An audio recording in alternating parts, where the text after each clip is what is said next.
E aí, galera, beleza? Hoje trazendo uma atualização aqui para vocês do fundo REC-R, tá? É um fundo aí bem conhecido por todos vocês, bem comentado, bem pedido aí, né? Faz tempo que eu não trago aqui esse fundo, sobretudo uma análise aí do fluxo de caixa, e é isso que eu quero trazer aqui para vocês, beleza? De antemão, eu peço apenas que você já se inscreva no canal, vamos bater a meta aí dos 10 mil inscritos, que é a grande meta do canal do ano, tá bom? Deixa o seu like aqui no vídeo que ajuda muito a impulsionar. E por fim, me siga no Instagram, tá bom? @IanFerreiraME. Eu tenho feito várias postagens interessantes lá no Instagram, caixa de perguntas, enfim, a gente tem interagindo bastante. Então conto com o apoio de vocês lá. Bom, a gente está aqui com o relatório do mês de julho, tá, pessoal? Mais recente aí divulgado pelo fundo imobiliário, né? Percebam que houve uma distribuição de 71 centavos, foi uma das menores distribuições da história do fundo, a gente vai ver já já lá no DRE contábil, beleza?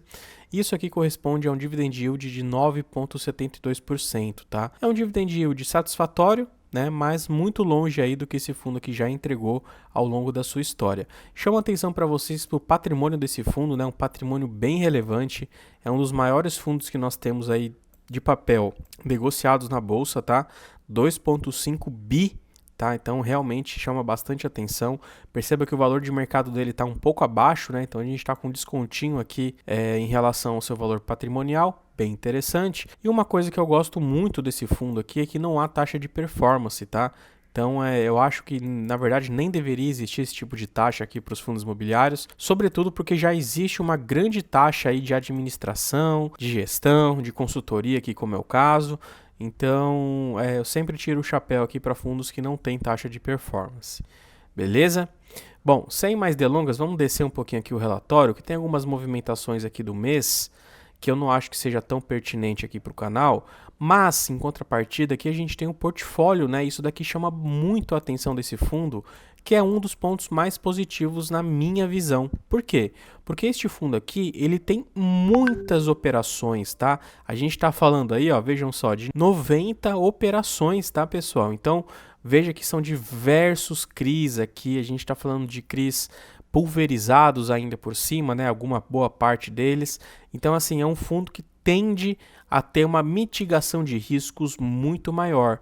Isso porque se algum desses fundos aqui, aliás, alguma dessas operações aqui apresentar um default, apresentar uma inadimplência, um atraso no pagamento, o peso que ela vai ter no final, né, nas receitas finais do fundo, certamente será menor, porque o peso que ela tem perante todo o patrimônio é menor. Tá, então isso aqui é algo que eu gosto bastante em fundos que já tem bastante crise aí, né? E é o caso aqui do REC11, tá? Perceba que ele tem também uma pequena posição em outros fundos imobiliários, né?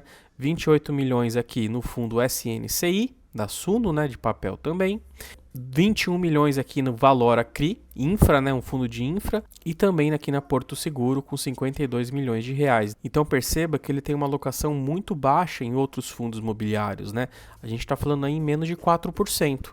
Isso, no meu modo de ver, é muito positivo. Bom, descendo mais um pouquinho aqui, pessoal, ele vai falar um pouquinho de cada um desses CRIs que a gente acabou de ver, né?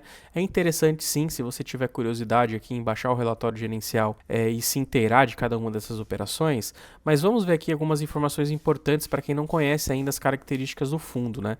Veja que ele é um fundo majoritariamente de IPCA, né? A gente está falando aí de 75% de alocação em IPCA, tá? Sendo que 46% é IPCA puro e 29% de IPCA sem variação negativa, ou seja, essa pequena parcela de IPCA ela se protege em meses de deflação, que foi o que a gente registrou aí no mês de junho e também no mês de julho, né?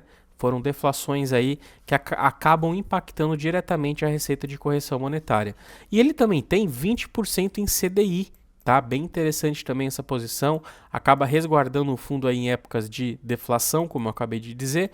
Por outro lado, a gente sabe que tem uma tendência de queda do CDI em virtude da política monetária adotada aí, né, pelo Banco Central, sobretudo pela política que irá ser adotada, né, com a queda da taxa Selic, tá? Isso aqui é bem importante.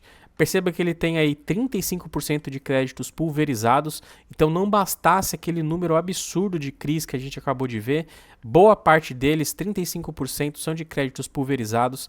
Isso na prática significa que um único CRI pode possuir aí dezenas, centenas de devedores, o que acaba pulverizando ainda mais o risco de crédito daquele CRI.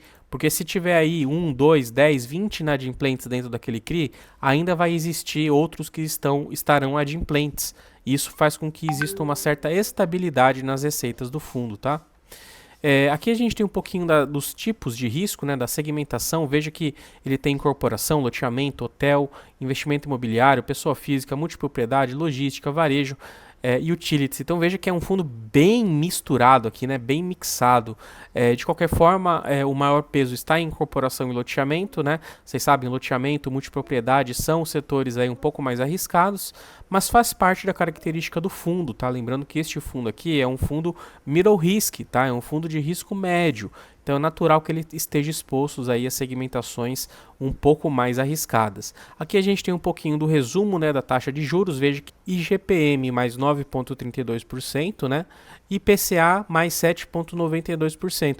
Perceba só que absurdo que nós estamos enfrentando do IGPM, né, pessoal? Menos 7,72%, né? Isso aqui atrapalha muito fundos aí que possuem um peso grande em GPM. Não é nem o caso aqui do RECRE, né? Ele tem só 3%. De cabeça agora eu me recordo do Bari, que é um fundo que eu gosto muito, também tenho em carteira e que tem um peso bem mais significativo de GPM aí, na casa dos 30%, 35%. Então, fundos com esse indexador aqui possuindo boa parte do PL tendem a pagar menos rendimentos aí nos próximos meses em virtude dessa deflação aqui do IGPM, beleza? Bom, galera, caminhando para o final do vídeo aqui, que é as informações mais importantes que vocês mais gostam de que eu analise, né? Então eu grifei aqui todas as informações deste ano, tá? Janeiro de 2023 a julho de 2023, e a gente percebe o seguinte, né? As receitas de CRI deste fundo variaram bastante, né? Ela começou aí lá em janeiro com 28, caiu para 25, aí subiu para 35, olha só que doideira, 36, 35, aí agora recentemente caiu para 26 e no mês de julho para 21, né? Então perceba que existe sim uma grande volatilidade aqui nas receitas oriundas dos CRIs, tá? Isso pode ter várias razões, né? Como por exemplo a deflação que eu avisei para vocês, isso acaba gerando uma receita de correção monetária menor do que o esperado. Isso também pode ser em virtude de atrasos nos pagamentos, né, dos CRIs aqui por parte dos devedores. Enfim, existem várias variáveis que influenciam isso, mas é importante você perceber que existe sim uma curva de volatilidade aqui nas receitas, tá? Eu destaquei as despesas operacionais que se mantiveram aí na casa dos 3 milhões, né? 3, 2.2, 2.7 e fechou recentemente aí com 2.9 e 2.8, tá? Aqui a gente tem o lucro líquido pelo regime de competência, lembrando que este regime é o regime contábil, né? O regime que registra as informações com base no fato gerador e não exatamente no fato do dinheiro entrar na conta.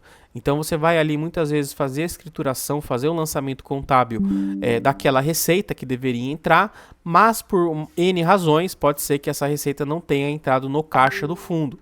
E como vocês sabem, o fundo imobiliário ele tem a obrigação de distribuir 95% do seu lucro caixa e não do seu lucro contábil, tá? Então por isso que é importante saber essa diferenciação. E aí, galera, a gente consegue destacar o seguinte, né? Perceba que o fundo ele vem distribuindo 100% do que vem arrecadando, né? Então a gente tem aqui ó, o lucro líquido e aqui embaixo a última linha aqui destacada, o valor distribuído. Então veja que em alguns meses, inclusive, ele teve que utilizar parte de reserva para conseguir manter uma certa distribuição. Então quando a gente olha aqui em janeiro, 26,8 de resultado e distribuiu 26,1, uma pequena reserva aqui de 600 mil reais. Em fevereiro, 21,5 distribuiu 24, né? Então 3 milhões e meio a mais aqui de reservas utilizadas. Em março, 33,2, 33,2, manteve igual, 26,6, 26,6, 33,3, 32,4, então aqui teve uma reservinha de R$900 mil. No mês de junho, foi basicamente o mesmo resultado, né? E agora no mês de julho também, 18,5, 18,8. Então veja que é um fundo que não tem a característica de fazer reservas. E a gente consegue observar isso justamente aqui no valor distribuído por cota. Quando a gente olha aí a distribuição de cota dos últimos 12 meses, que é o que ele traz pra gente, perceba a variação, né? 80 centavos, 60, 44, 73, 92, 99, 91, 1,25, 1, 1,22, 90, 71. Então veja que é um fundo que ele não tende a trazer segurança do ponto de vista de linearidade dos rendimentos a serem distribuídos. Muito pelo contrário, é um fundo que ele vai te pagar um pouquinho a mais aí dependendo do resultado, né? Então ele pode vir a te surpreender, a pagar um rendimento um pouco acima do que vem pagando nos últimos meses, como ele também com certeza pode ter uma queda aí abrupta no rendimento a ser distribuído, porque ele não tem a característica de fazer reserva de caixa, reserva de lucro, aliás, para que ele compense, né, para que ele consiga manter a linearidade dos rendimentos a serem distribuídos. Beleza? Pessoal, acho que é isso. Espero que vocês tenham gostado aqui do conteúdo. Se inscreve lá aqui no canal, me siga no Instagram, @ianferreirame. Vamos dar aquela moral pra gente crescer aqui. Cada like, cada inscrito, tá? Cada seguidor é muito importante pra mim. Então eu conto aí com o apoio de vocês, beleza? Valeu, gente. Muito obrigado.